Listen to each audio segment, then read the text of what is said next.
Hey guys, TKC here. I mean, TFC here. Yeah, Kaijudo's kind of dead, so I guess I'm the FoW channel now. So hey guys, I'm Cory.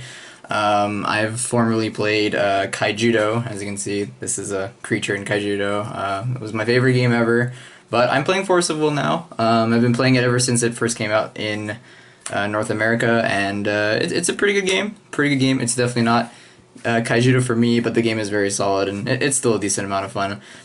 So I just recently competed in an AGP where I live in Montreal. We were, I think, 141 or 144 players, something like that. And I bubbled out ninth place. That's probably like the best I've ever done in a tournament, like a trading card game tournament ever. So I'm pretty proud of my record and my achievements. So I'm gonna go ahead and show off the deck I played. It's actually not Refrain, as a lot of people seem to love so much. This ruler right here. This ruler is just a busted piece of cardboard, and it basically makes up like half of the meta, and the top 8 is usually composed of at least 6 or 7 of these, sometimes even just 8, because this ruler is just so broken. But anyways, I decided against it, and I decided to play Tree, and I almost top 8'd with it, and I think if I had changed the list a little bit more and probably played a lot better and got a lot more playtesting in, I probably could have made it too. But that's fine. I'm still really happy with my record. So I'm going to go ahead and show off the deck now. So here's the ruler, Yggdrasil, the World Tree. A very interesting ruler. It doesn't have a flip side, as you can see. It's just the ruler side. But basically what it does is if you were dealt damage that would be lethal, instead you go back to 100 life points, and then you search your deck for 2 really good cards, a 6-drop with like 15/15 stats that says if you would be dealt damage, it gets dealt to Alice instead. And then it also brings in a ruler that buffs her to a 19/19, and you cannot be targeted by spells, and if Alice would be targeted, they'd have to pay 2 more. So it's a really neat combo. Unfortunately, there are a lot of ways to defeat this, which really sucks. Basically, there are ways to make me lose life, but losing life isn't considered as damage, so you can get past that by using like Adam Brawley's Darkness Incarnate ability, and there are a couple other cards that actually get past it too.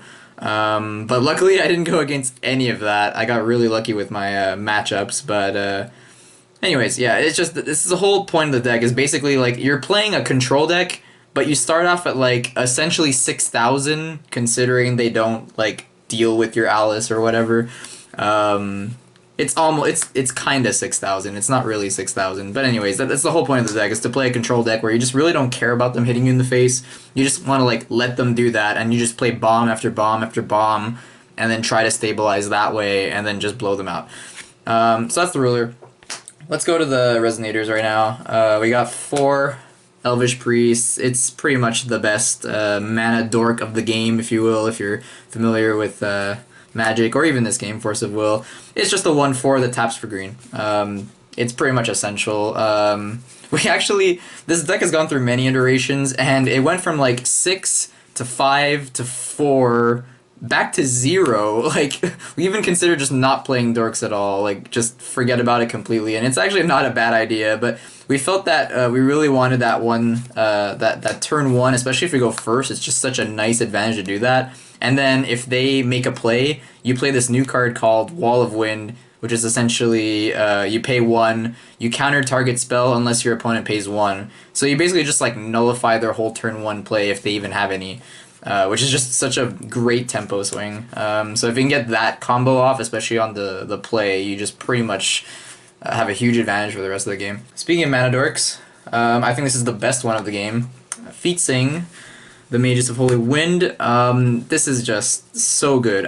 This is like one of the best cards in the deck by far. It's just so crazy. So it's quick cast, so you can play it from your hand as an instant. When it enters, you prevent damage done by an opponent's resonator for the rest of the turn, which is really good. So like if you start off with the Elvish Priest turn 1, you essentially have 3 mana, and then you go ahead and play Fiethsing when they play like their Lancelot or whatever unknowing creature is coming in at you, and you just go Fiethsing.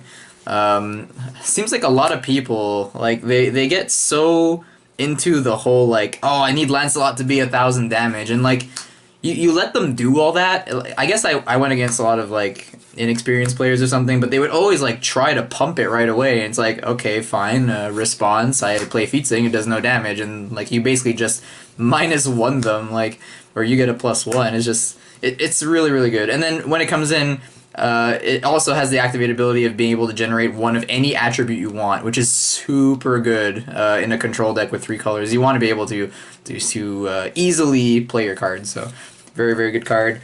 So here's an interesting one, and it's one I'd probably cut, but it's still an interesting card nonetheless. Seth the Arbiter. So basically it's a 3-drop. It's also a multi-color, multi-attribute. You pay 1 light, 1 darkness, and 1 colorless. 6/6 body for 3. So whenever your opponent discards a card, you draw a card, which is pretty cool. And then the second one is whenever a resonator on their side would be destroyed and sent to the graveyard, you get to take 1 resonator from your graveyard and put it into your hand. So there are a lot of like destruction abilities in this that let you use the second one. There aren't any discard cards main, but I have some side, which really makes this crazy. But I haven't pulled it off. I haven't really pulled the abilities off on Seth like the whole day because I just don't have time to do it. I'm going against aggro. I'm trying to not die, and unfortunately, this is only against. It's good against control. It's also good against people who play Guinevere because if they want to just abuse the whole Guinevere thing, it's like, oh, it's fine. I'm gonna draw a card every time you do that. It's still fine, but I think I would cut it in the end because there's just too much aggro running around. It might be a good side deck card. I don't know. It's still alright though. Alright, so now here's like the cream of the crop. Here are like the bombs of the deck. So this card became real again thanks to the new set. So Celestial Wing Seraph, 5-drop, 2 light, 3 colorless, 10/10 stats. It has flying, and when it enters the field, you get to search your deck for a level 4 angel or less and put it straight onto the field, which is already really nice. It's already a +1. And then also, whenever you attack with this card, you gain 300 life for every angel you have in play. So already off the bat, if those 2 stay on the field, you're gaining 6 life when you attack with this, and they're losing 10 if they take it. There's not that much flying in the meta, honestly. Like, the aggro decks don't really use much flying, so this usually gets over everything. Now, you may be wondering, what is the angel of choice to bring out? Originally, it used to be a level 4, 800 flying vanilla, which is okay, but it didn't really do much. And then this card was printed. Fallen Angelic Destroyer Lucifer. So you're playing a full playset of each because this combo is just absolutely insane. If it's not dealt with, like, your opponent has just suffered so much loss, and it just snowballs from there. So this is Lucifer. 2 black, 2 colorless, 9/9 stats. It also has flying. When this enters play, your opponent has to choose and banish a resonator on their field. So this is great because it doesn't target, and for the most part, you can actually like manipulate their field in a way where they only have their biggest threat on board, and then you just play this. Even just this alone is really good, but if you play this, at searching this, you basically just almost won the game. It's just such a huge advantage. It's like just bringing this into play as a +1, and then when this comes in and this resolves, it's another plus for you because you're getting rid of another resonator. And to make matters even worse for the opponent, it has another activate ability here that's essentially black and a moon, and you basically give this card lifelink. So whenever this deals damage to anything, you gain that much in life. So, there are many times where I have successfully resolved the board of like 2 of these and 2 of these, and then I'm just like swinging in with this guy, gaining 900, swinging in with this guy, gaining 1200, and I get to like way over 4,000 life. I've gotten to like 6,800 this weekend, and it's so insane. And then when that happens, they just scoop their cards. They just can't do anything about it. It's just, they're way too far behind to catch up at this point. So this is really like the main like finisher combo of the deck.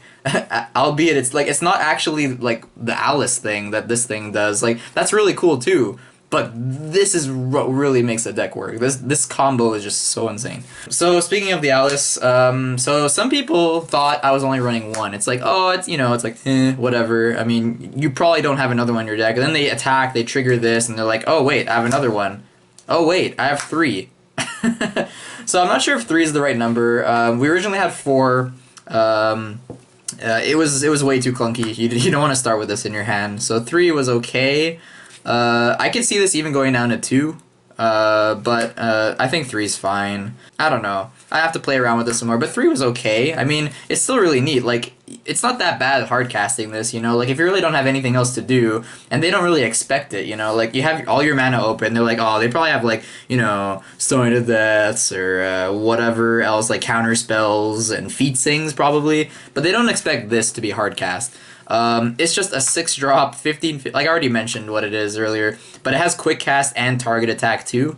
So you could actually just kind of like bring it in either end phase if you feel like they could actually kill it, or you kind of like bring it in on their second attacker when you feel like they probably don't have a chance to do it. You just bring it in, block, and you get rid of their resonator, and then next turn you just pick off whatever with target attack. It's really solid, and with the Regalia, it makes this bigger. So if you have the Regalia on board for some reason, because you just had 3 mana to spend and you just put it on the board, it becomes bigger. So it's definitely worth it. Like I said, I don't know if 3 might be too many, but 2 is probably a good number. But 3 worked out okay. Now here are the super techie one-ofs, and I'll explain why they're here later. So we have 1 Mozart. This was originally like 3, we put it down to 2, we put it down to 1. I think ultimately this deck just should play 0. It just, I don't know, like we needed 2 drops as fillers, and I think going back I might have attempted to put Gretel. I think it's a little risky to put Gretel, but that could be a possible 2-drop to throw in. Otherwise, I'm probably just going to put more counter spells. But anyway, Mozart, when this card goes to the graveyard, your opponent chooses and banishes a Resonator, just like Lucifer. So it's kind of like a pseudo Death Touch kind of thing, but a lot worse. It's alright, though.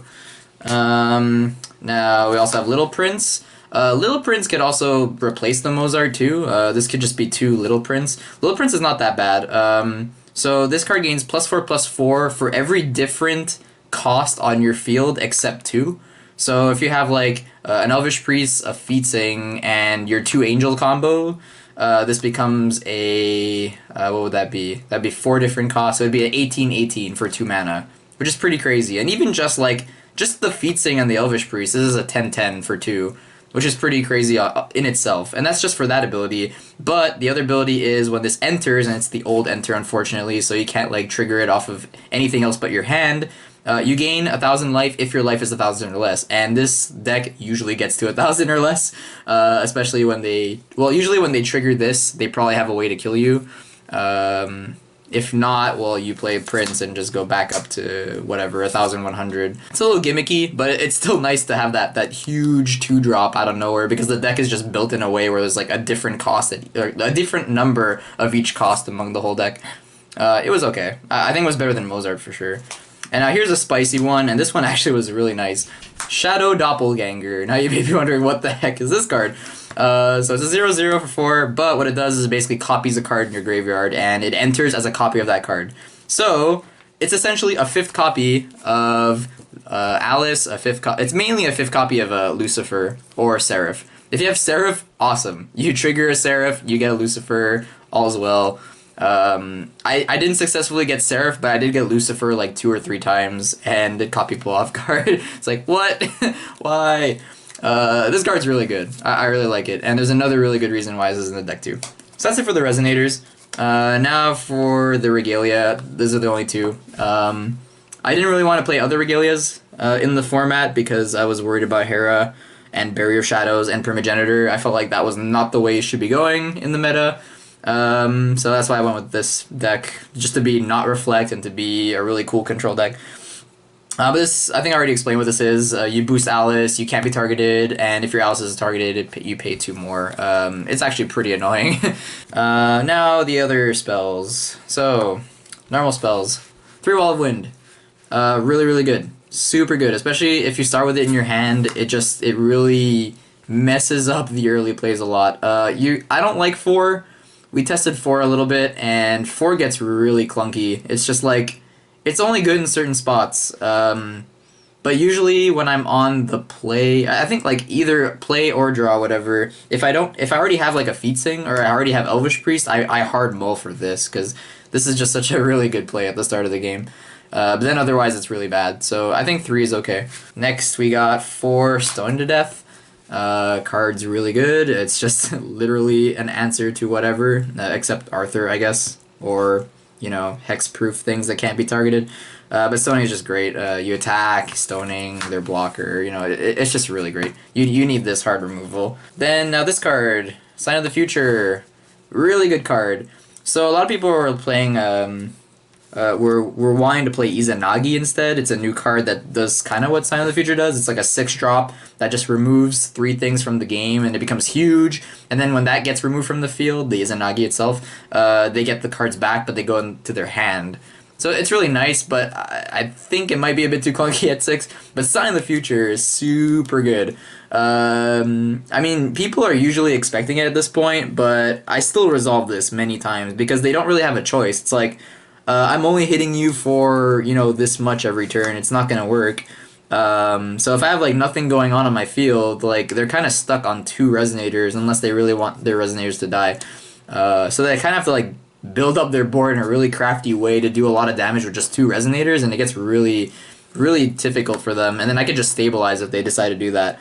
You know, like, if they have less Resonators, my Lucifer becomes better, and if they have more, Sign of the Future becomes better. That's what's so great about this deck, is that you can kind of, like deal with anything they decide to do. If they decide to swarm, you Sign of the Future, they're 2 biggest things. If they don't swarm, you just Lucifer, Mozart, and punish them for not building their board. So it's really, really annoying to play against this deck, because you have to, like, figure out how to do a lot of damage with just, like, 2 Resonators and somehow make them not die. And now here is, like, the card. Actually, no, I'm gonna show this one first. Here's another tech card, Foeman of the World Tree. I don't know if I would play this again.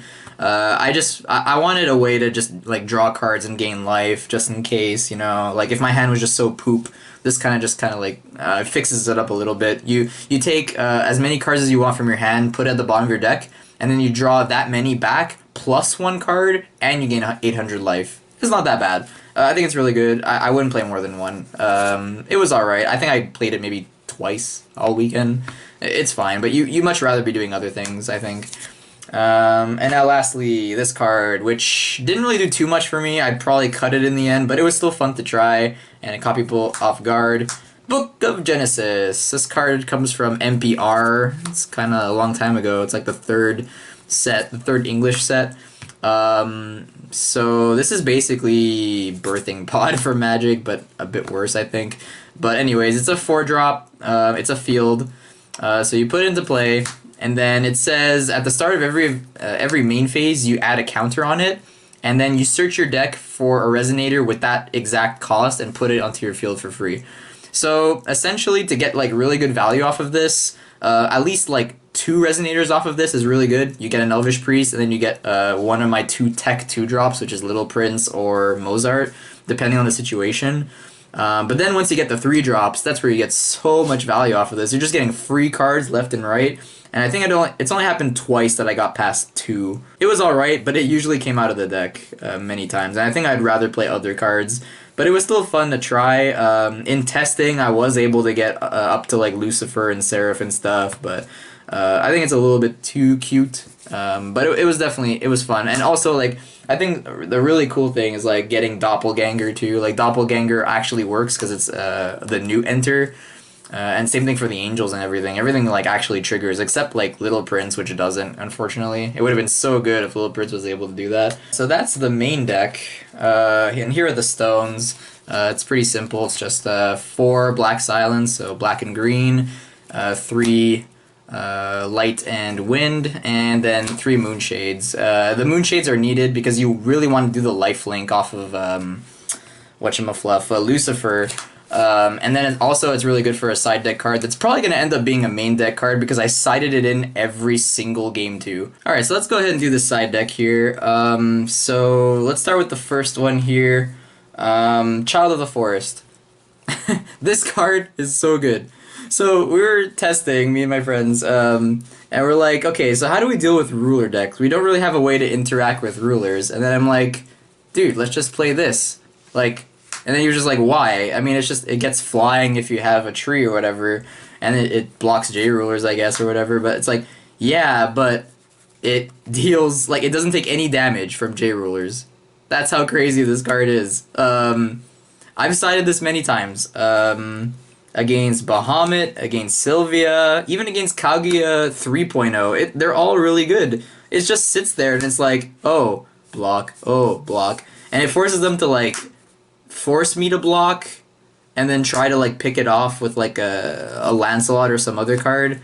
I don't know. It's really annoying. It's super annoying for them. And, like, even, like, on its own, like, a 3/9 flying blocker is not that bad. It's still pretty good. Not the best at all, but just because it deals with the ruler makes it so annoying. So this card was really, really good against those decks. So this is the card I was talking about that I sided every single game. Seal of Wind and Light. It's a new card. It's just nuts. So already, just for 2, you cancel target spell, which is insane on its own if you're playing these 2 colors. But you could also awaken it by paying a moon to make it so that the opponent cannot chase to this card. So you just play this, and they can't do anything about it. And it's great because, like, it deals with Reflect very nicely too. Because usually Reflect, or Refrain I should say, they could just, you know, be on their J-Ruler side and just go like, oh, negate your counterspell, and then you can't do anything about it unless you run Glimpse of Kaguya, but you have to be running Water to do that. And you're paying 2 to deal with a free ability, which is not that great. But because of this card saying they cannot chase, it's like 100% counter, which is really, really good. So I think this would have to go in the main deck for sure. It does way too much. It's just so good. It definitely should have been there. I don't know why it wasn't. But this card was like the MVP of my side deck, except maybe Child of the Forest, who was really good too. Actually, there was another really good card on my side. But anyway, let's go and continue with that. Here's the other MVP of my side deck, 3 Spiral of Despair. I would consider bringing this to the main deck. It actually was in the main deck for a while, but I was kind of like, I didn't have much time to playtest, so I playtested against the deck I expected to see the most, which was the stupid Necromancy Pumpkin Witch thing, and unlucky for me, I never went against it. So Spiral would have been good against all the other matchups. It's so good. It's a 2-mana card that says they have to discard 2 cards from their hand. So basically, Maddening Whispers and Kaijudo for all you Kaijudo people watching. And it only costs 2 in this game. It costed 5 in Kaijudo, and it costs 2 here. It's nuts. It's so nuts. Every time I resolve this against like a control player, they would just like shake their head and be like, well, that sucks. It's just so good. I always wanted this. Like even on the draw, it's super good on the draw too. Like when you're on the draw, they don't draw for their first turn. So like they play their first turn play or whatever, you know, they're at 4 cards in hand, then they draw to 5, you know, they play maybe 1 or 2 things, so they're at like 3 or 4 cards in their hand, then you spiral them, and then they're down to like 1 or 2, and then their options just whittle and whittle and whittle, and then they just can't really do what they want to do with their deck. So yeah, Spiral was really good as well. Now I have 4 more cards in my side deck, and these 4 should have definitely been something else because I didn't side them at all. So we have the worst one, Wind Secluded Refuge. I thought this card would be really good. It's a field spell for 2. You draw a card, and then you can cancel an ability that targets one of your Resonators. And this also deals with Flame of the Outer World, which is a card that, like the other counterspell I showed, cannot be chased to.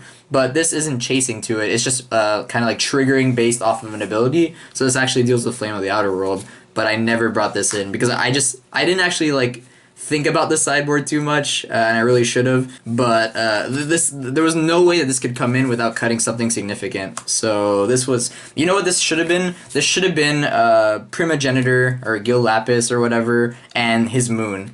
Like, siding into Primogenitor would actually be pretty sick in this deck, and I didn't think about that, and I really should have. It would have caught a lot of people off guard for sure, especially against like Pumpkin Witch and stuff, because they'll just kill you through the Pumpkin Witch thing. Same thing for Alice's World too, because they could do that also. And here's another one which I did side a couple times. I put 2 Dream of Juliet. This was also main deck at one point. But this was mainly just in case Primogenitor was rolling around. It was originally main deck, but I said, I don't think that many people are going to be playing Primogenitor after they test it.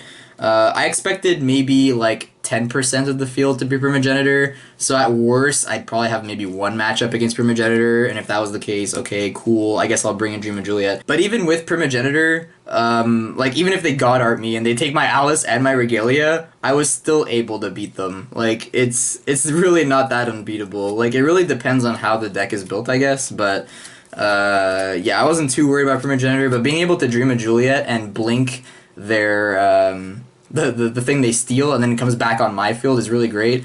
It's also really great just like even just in any kind of like matchup because like they can target your angel or whatever. You're just like nope, I blink it, it comes back into play, and then it triggers again. So Dream of Juliet's actually really good, and it could actually come back in the main deck. It also deals with additions too, but I don't think there were any additions I was worried about, so I didn't really care too much for it. So that was my Yggdrasil 9th place AGP Montreal deck profile. I hope you enjoyed this deck. Like I said, if I were to change it, I would cut the whole like Book of Genesis package with the tech 2-drops and maybe even the Doppelganger too, and I'd probably bring in like the counter spells. I'd bring in 4 counter spells for sure, and then I'd probably bring in like either Spiral of Despair or Dream of Juliet's or something like that, or maybe even like Gretel's. Gretel's are not that bad, but I'd have to change my stone base to only run 2 of these. Gretel's kind of risky though. I really don't like flipping this, like it sucks, but that's definitely a possibility too. So feel free to like leave your feedback in the comments. Tell me what you think about the deck. And thank you all for watching so much. This is Cory, or TKC, or formerly known as TKC, now I guess TFC, signing out. Thank you all for watching.